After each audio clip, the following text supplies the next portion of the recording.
Hello! Kumusta na po kayong lahat?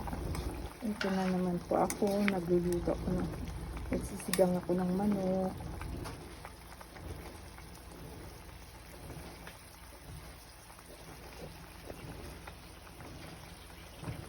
Shout out po sa inyong lahat.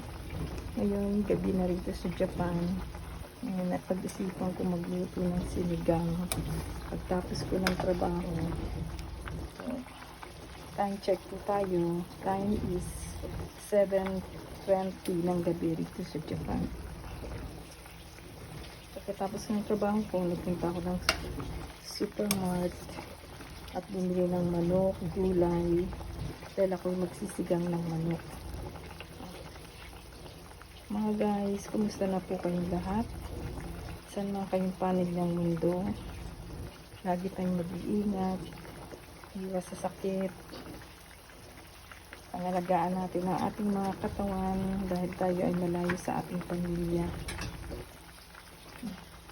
Ngayon, pinalambot ko ng manok. Yung okra na lang ang pinapalambot ko kasi medyo matigas-tigas yung okra. Ngayon, ilalagay ko na itong pechay. Ilalagay natin ng pechay. Hindi ko pa siya nilagyan ng maasid kasi titigas yung gulay eh. Siya ilalagay. Iginisa ko muna yung manok. Yung pagkagisa ko ng manok, sa kamatis, sibuyas, saka ko yung nilagay yung pinalambot dun sa sa pinaggisahan ko ng kamatis yung manok para maano niya yung ma-absorb niya yung lasa yung ng kamatis. Tapos eto na ilagay ko na yung pechay. Hindi siya pechay, mustasa siya. Sorry mga guys. Ginisa ko muna yung manok sa kamatis, sibuyas. Tapos pinalambot ko muna siya doon. Hindi ko muna siya nilagyan ng tubig para yung katas ng kamatis ma-absorb niya.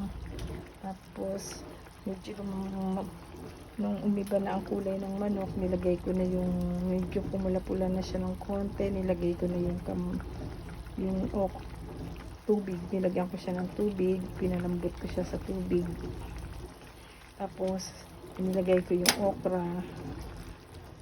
Ayun, yung pechay naman ang nilagay natin. Tapos guys, ilalagay ko na yung pangsigang. Ito na yung pangsigang natin. Ilalagyan ko pa uli ng sa tubig dahil medyo lumapot yung ating pangsigang.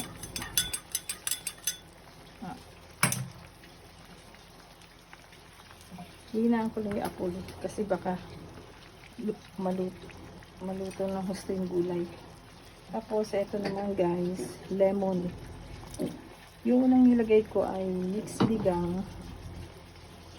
Tapos sampalok mixed sinigang yung nilagay ko. Tapos nilagyan ko ng lemon para umasim siya.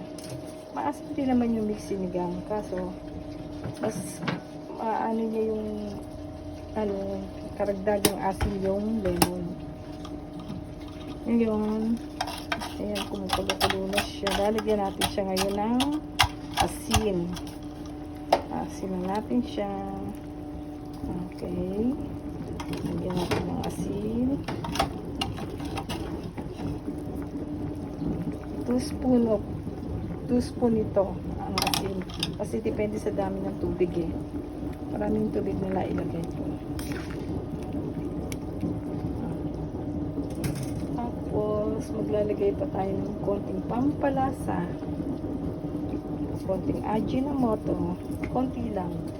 Depende sa inyo kung gusto niyo maglagay ng Ajinomoto. Okay lang. Tapos maglalagay ako ng ito. Ilalagay ko.